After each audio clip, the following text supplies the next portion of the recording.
नमस्कार दोस्तों, स्वागत है आप सभी का एक बार फिर से सरदाना ट्यूटोरियल पर। और मैं अंकित मालवी, आप लोगों का जीएस गुरु। देखिए, अभी हम जो टॉपिक स्टार्ट कर रहे हैं वो है लेक्चर नंबर 7, जिसका नाम है social reformist movement of 19th century.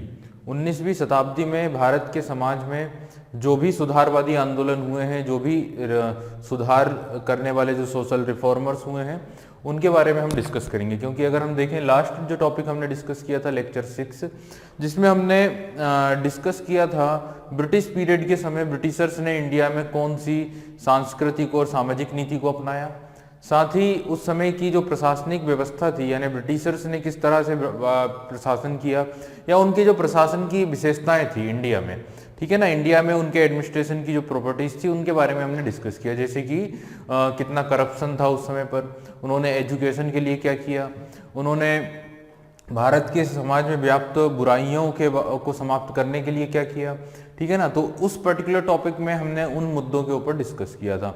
अब इस टॉपिक में हम डिस्कस करेंगे कि 19th सेंचुरी में इंडिया में जो सोशल रिफॉर्मिस्ट मूवमेंट हुए हैं, और वो इंडियंस ने ही किए हैं, वो मूवमेंट किसकी वजह से हुए हैं, वो इंडियंस की वजह से हुए हैं, ठीक है ना। तो कुछ ऐसे इंडियन सोशल रिफॉर्मर्स हुए हैं, कुछ भारतीय समाज सुधारक हुए हैं, जिन्होंने 19वीं शताब्दी में भारत में काफ़ी ज़्यादा आंदोलन किए, और उन आंदोलनों के माध्यम से भारत के समाज में जो व्याप्त बुराइयां थी, कुरीतियां थी, अंधविश्वास थे, उन्हें दूर करने की काफ़ी हद तक कोशिश की है, ठीक है। अब काफ़ी हद तक वो सक्सेस भी हुए हैं, सफल भी हुए हैं, और काफ़ी अथक प्रयास उन्होंने यहाँ पे किए थे, ठीक है। अब देखिए, यहाँ पे इस टॉपिक में हमें अगर डिस्कस करें कि हमें किन किन लोगों के ऊपर डिस्कस करना है, तो सबसे फेमस नाम, सबसे महत्वपूर्ण नाम जो आप लोगों के सामने होगा वो होगा राजा राममोहन राय का, ठीक है। तो राजा राममोहन राय जो भारतीय पुनर्जागरण के अग्रदूत कहे जाते हैं, या भारतीय पुनर्जागरण के जनक कहे जाते हैं, ठीक है ना। उनका जो योगदान रहा है भारतीय समाज में व्याप्त बुराइयों को, कुरीतियों को, अंधविश्वासों को, और जो कई जमानों से चली आ रही परंपराएं थी जो हमारे समाज के लिए काफ़ी बुरी थी, महिलाओं की स्थिति जिनके कारण काफ़ी दयनीय थी, तो ये सारे के सारे जो एक्टिविटी जो परफॉर्म की गई है राजा राममोहन राय के द्वारा, उनके बारे में हम डिस्कस करेंगे। राजा राममोहन राय को हम डिस्कस करेंगे। राजा राममोहन राय के द्वारा जो समाज बनाया गया, जैसे ब्रह्म समाज है, उसके बारे में बात करेंगे।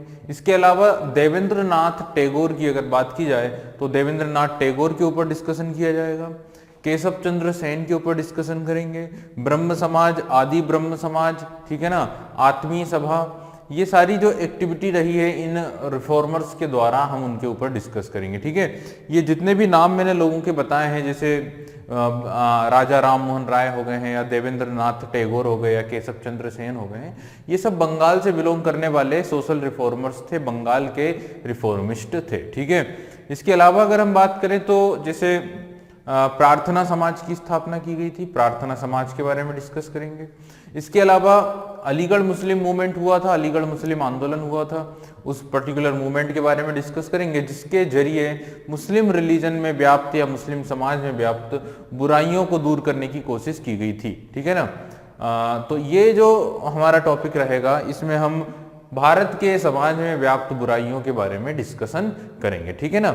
चलिएगा, अब देखिएगा, यहाँ पे हम बात कर रहे हैं, तो यहाँ पे सबसे पहली बात जो आती है वो ये आती है कि 19th सेंचुरी के हम रिफॉर्मिस्ट मूवमेंट की बात कर रहे हैं। अब 19th सेंचुरी का मीनिंग क्या होता है, तो आप लोगों को पहले ही बता चुका हूँ, आप लोगों को इतना समझें, 1800 से लेकर 1900 का जो पीरियड है, that period is known as the 19th century, ठीक है।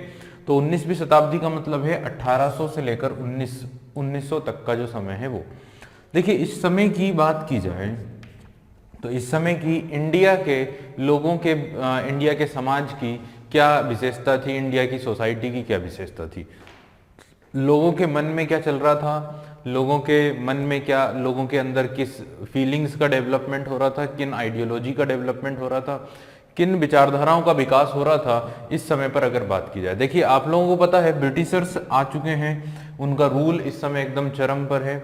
इस पीरियड में 1757 से ही रूल शुरू हो चुका, 1757 से ही रूल शुरू हो चुका है, ठीक है। अब धीरे धीरे उनका जो शासन हुआ, उस कारण से कुछ हमारे अंदर डेवलपमेंट हुए, कुछ हमारे अंदर विचारों का विकास होना शुरू हुआ, ठीक है। और ब्रिटिश रूल के प्रति, ब्रिटिश शासन के प्रति एक गुस्सा हमारे मन में डेवलप होना शुरू हुआ और धीरे धीरे हम लोगों के अंदर ये समझ उत्पन्न हुई कि किस तरह से कुछ मुट्ठी भर विदेशियों ने हमारे ऊपर शासन किया, ठीक है। एक गुस्सा पैदा हुआ, एक समझ पैदा हुई और ये जो कुछ मुट्ठी भर विदेशियों ने जो हमारे ऊपर शासन किया है, इसका बेसिक कारण क्या था? तो इसका बेसिक कारण था कि हमारी सामाजिक कुछ कमजोरियां थी, हमारे सामाजिक ढांचे और कुछ सांस्कृतिक दुर्बलताएं ऐसी थी जिसके कारण कुछ लोग हमारे ऊपर हमारे ही सेनाओं के दम पर क्या कर पाए, रूल कर पाए, ठीक है। तो ये कुछ चीजें हमने समझने की कोशिश की है, कुछ चीजें जो है हमें समझ में आई जिससे कि उस समय के जो समझदार भारतीय थे, जो इंटेलेक्चुअल इंडियंस थे, उन्होंने इन चीज़ों को समझा, इन बातों को समझा और समाज की शक्ति और समाज की कमजोरियों को जाना, ठीक है। भारतीय समाज में के जो वीकनेस थी और जो स्ट्रेंथ थी उन चीज़ों को समझा, ठीक है। और फिर इन कमजोरियों को दूर करने के उपाय भी खोजने लगे, ठीक है। इन कमजोरियों को, इन कुरीतियों को समाप्त करने के उपाय भी उन लोगों ने ढूंढे और उसे एक्सपांड करने के लिए, उसे बताने के लिए काफ़ी बड़े बड़े आंदोलन भी किए, ठीक है। बड़े बड़े मूवमेंट भी हुए।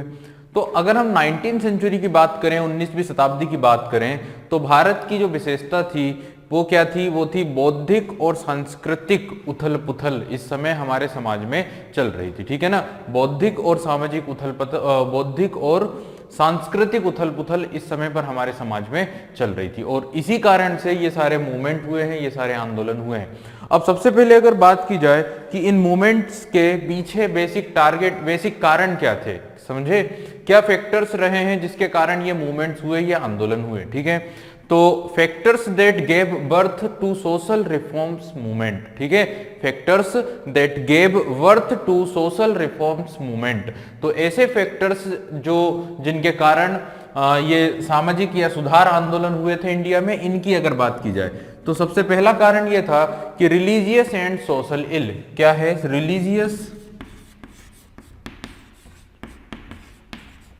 एंड सोशल इल। तो पहला कारण यह है कि हमारे धर्म में और हमारे समाज में जो व्याप्त बुराइयां हैं उनके कारण, ठीक है। सामाजिक और धार्मिक बुराइयों के कारण ये मूवमेंट हुए हैं और हम सभी को पता है कि हमारे समाज में कई सारी बुराइयां थी, कई सारी कुरीतियां थी, अंधविश्वास थे, ऐसी परंपराएं थी जो काफी कठोर थी और जिन्हें पालन करना पड़ता था और ये इन सारी चीजों के कारण ये आंदोलन हुए, ठीक है। एग्जाम्पल के लिए आप कई सारे एग्जाम्पल्स हैं, जैसे सती प्रथा की ही बात करें, ठीक है, बाल विवाह की बात करें, ठीक है, स्त्रियों की अगर बात की जाए, फीमेल्स की अगर बात की जाए, तो इस तरह से ना कई सारी कुरीतियां थी समाज में, धर्म में, और उन सभी का जो है अब जाकर काफी ज्यादा स्तर पर वो पहुंच चुकी थी, काफी ज्यादा हाई लेवल पर पहुंच चुकी थी और उनका अब उन्हें अब खत्म करना काफी जरूरी था, ठीक है। अब एक तो कारण हो जाता रिलीजियस एंड सोशल। दूसरी अगर बात की जाए तो कास्ट प्रॉब्लम, दूसरा क्या होता है? The caste problem.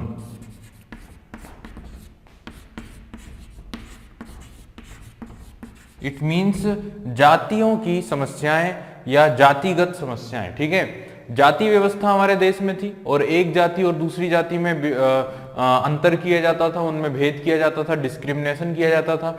तो इंडिया में discrimination on the base of caste चला करता था, ठीक है ना। तो जाति के आधार पर भेदभाव इंडिया में देखा जाता था और उच्च वर्ग और निम्न वर्ग और उच्च जाति और निम्न जाति के बीच में भेद काफी ज्यादा होता था, ठीक है। अगर हम बात करें अगर एक ही क्राइम हो, एक सिमिलर क्राइम अगर किसी ब्राह्मण ने किया हो और अगर किसी गैर ब्राह्मण ने किया हो, तो एक ब्राह्मण व्यक्ति को कम दंड दिया जाता था और कई बार उसे छोड़ भी दिया जाता था। लेकिन वहीं अगर वो निचले जाति का व्यक्ति होगा तो उसे काफी गंभीर कष्ट या दंड दिए जाते थे। तो जातिगत जो समस्याएं थी, जाति के कारण जो भेदभाव था, ये एक हमारे समाज में देखा जाता था। इसके अलावा अगर हम बात करें तो डिप्रेसिंग पोजीशन ऑफ वुमेन की जो स्थिति थी उसके बारे में हम देखते हैं। डिप्रेसिंग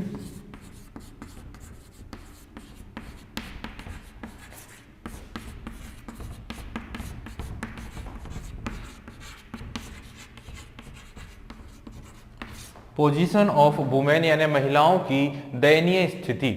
हमारे समाज में महिलाओं की स्थिति काफी दयनीय थी। अगर 19वीं सेंचुरी की बात करें, उससे पहले भी अगर हम मीडिएवल पीरियड में भी जाएंगे तो महिलाओं की कंडीशंस काफी बद से बदतर होती जा रही थी।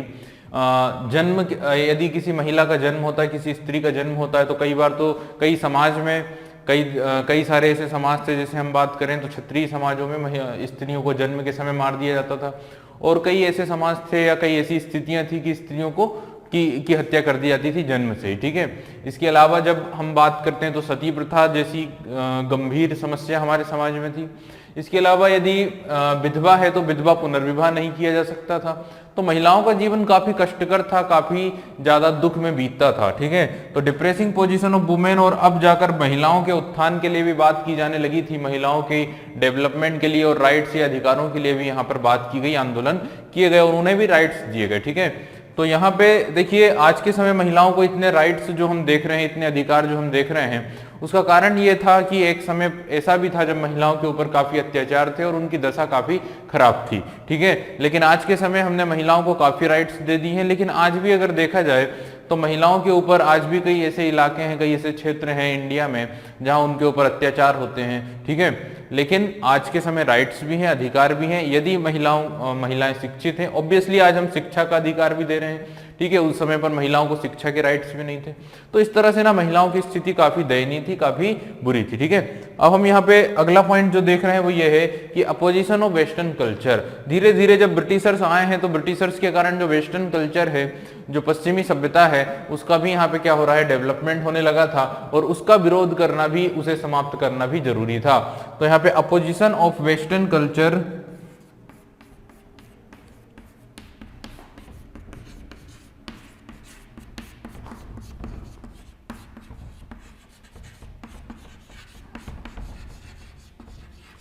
भी इन आंदोलनों का एक मुख्य कारण था। पश्चिमी सभ्यताओं का विरोध करना भी इन आंदोलनों का बेसिक कारण था, ठीक है। हालांकि कुछ ऐसे रीति रिवाज, कुछ ऐसी परंपराएं, कुछ ऐसी चीजें थी जिन्हें अपनाना भी जरूरी था। कहां से, जो वेस्टर्न कल्चर या पश्चिम के समाज की विशेषताएं थी, उन्हें अपनाना भी जरूरी था क्योंकि वो जरूरी थी, ठीक है ना। तो लेकिन कुछ ऐसी चीजें थी जिन्हें अपनाना जरूरी था और कुछ चीजों को नहीं अपनाना भी जरूरी था, ठीक है। और ये इंडिया के या भारतीय कुछ समझदार इंटेलेक्चुअल लोगों ने इन चीजों को पहचाना, समझा, और ये समझे वो कि बिना पश्चिमी रीति रिवाजों को अपनाए बिना हमारे देश में जो आधुनिकीकरण है वो नहीं किया जा सकता है। तो कुछ परंपराओं को हमें वेस्टर्न कल्चर से भी क्या करना पड़ेगा, अपनाना पड़ेगा। लेकिन कंप्लीटली हम वेस्टर्न कल्चर यानी कंप्लीटली हम ईसाई रिलीजन भी नहीं अपना सकते हैं या हो सकते हैं, ठीक है।